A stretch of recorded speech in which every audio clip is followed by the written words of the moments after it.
अगली खबर बिहार की सियासत से जुड़ी है। दरअसल बिहार में वोटर लिस्ट की समीक्षा पर सुप्रीम कोर्ट ने बड़ा फैसला लेते हुए कहा है कि एसआईआर प्रक्रिया जारी रहेगी। विपक्ष की रोक लगाने की मांग खारिज कर दी गई है। कोर्ट ने आधार, राशन और वोटर आईडी को मान्य दस्तावेज माना है। ये फैसला विपक्ष के लिए बड़ा झटका माना जा रहा है। इस पर ये रिपोर्ट देख लेते हैं। की जागरूकता उत्पन्न हो, सबको वोटिंग में अधिकार मिले, कोई छूटे नहीं, ये जागरूकता में इनको आपत्ति क्यों है? खुद से जिन निकालने वाले और ये संवैधानिक पद पर बैठे अप्पू पप्पू संविधान के विरुद्ध क्यों बार बार भ्रम फैलाते हैं? संवैधानिक संस्था का अपमान क्यों करते हैं? ये दुखद दुर्भाग्यपूर्ण है। बिहार में विधानसभा चुनाव की सरगर्मी बढ़ती जा रही है और इसी बीच देश की सबसे बड़ी अदालत यानी सुप्रीम कोर्ट में एक ऐसा मामला पहुंचा है जो लोकतंत्र की सबसे अहम कड़ी वोटर लिस्ट पर सवाल खड़ा करता है। इसी बीच बिहार के डिप्टी सीएम विजय कुमार सिन्हा का यह बयान ऐसे वक्त पर आया है जब देश की सुप्रीम कोर्ट ने बिहार में मतदाता सूची के विशेष गहन पुनरीक्षण यानी एसआईआर पर रोक लगाने से इनकार कर दिया है। बिहार में वोटर लिस्ट समीक्षा पर चुनाव आयोग को सुप्रीम कोर्ट से हरी झंडी। विपक्ष ने प्रक्रिया पर रोक लगाने की मांग की थी जिसे सुप्रीम कोर्ट ने खारिज कर दिया। सुप्रीम कोर्ट ने कहा कि लोकतांत्रिक प्रक्रिया का निर्वहन किया जा रहा है। चुनाव आयोग संवैधानिक प्राधिकार है, हम उसे प्रक्रिया करने से नहीं रोकेंगे। हालांकि सुप्रीम कोर्ट ने चुनाव आयोग से दो टूक कहा है कि पहचान के लिए आधार कार्ड, राशन कार्ड और वोटर आईडी कार्ड को भी दस्तावेज के तौर पर शामिल करें। सुप्रीम कोर्ट ने मामले को 28 जुलाई 2025 को विस्तृत सुनवाई के लिए सूचीबद्ध करने का निर्देश दिया है। एसोसिएशन ऑफ डेमोक्रेटिक रिफॉर्म्स यानी एडीआर, योगेंद्र यादव, टीएमसी सांसद महुआ मोइत्रा और कई अन्य राजनीतिक दलों ने सुप्रीम कोर्ट की चौखट खटखटाई है। आरोप है कि बिहार में वोटर लिस्ट रिवीजन प्रक्रिया पारदर्शी नहीं है और इसमें भारी गड़बड़ी की आशंका है। लेकिन गुरुवार को जब ये मामला सुप्रीम कोर्ट पहुंचा तो अदालत ने साफ साफ कहा कि जो चुनाव आयोग कर रहा है वो उसका संवैधानिक कर्तव्य है।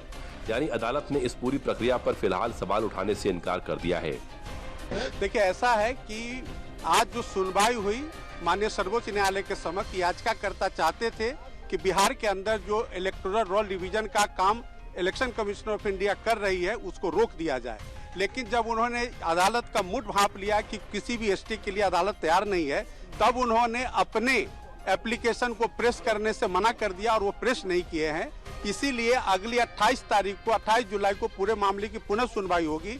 तब तक इलेक्शन कमीशन अपने इलेक्टोरल रोल रिवीजन के कार्य को करता रहेगा और उसकी पूर्ण सारी सूचना अगले तारीख पर माननीय सर्वोच्च न्यायालय के समक्ष काउंटर एफिडेविट के माध्यम से देगा।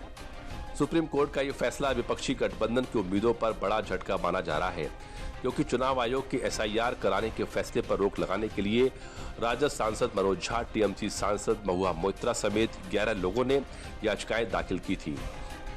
कल पटना में जिस तरह से एक कार्यक्रम के जरिए राहुल गांधी, तेजस्वी यादव और महागठबंधन के नेताओं ने माननीय सर्वोच्च न्यायालय पर एक मनोवैज्ञानिक दबाव बनाने की कोशिश की, आज करारा जवाब उन्हें न्यायपालिका के सर्वोच्च पीठ से मिल गया। बिहार में होने वाले विधानसभा चुनाव से पहले मतदाता सूची का विशेष गहन पुनरीक्षण अभियान तेजी से चल रहा है। इसका पहला फेज भी पूरा हो गया है, लेकिन इस अभियान ने बिहार में विपक्ष की बेचैनी बढ़ा दी है। अब सवाल यह है कि ईसी जो मतदाता सूची का गहन पुनरीक्षण कर रहा है उसके पीछे की वजह क्या है, इसका जवाब भी जान लीजिए।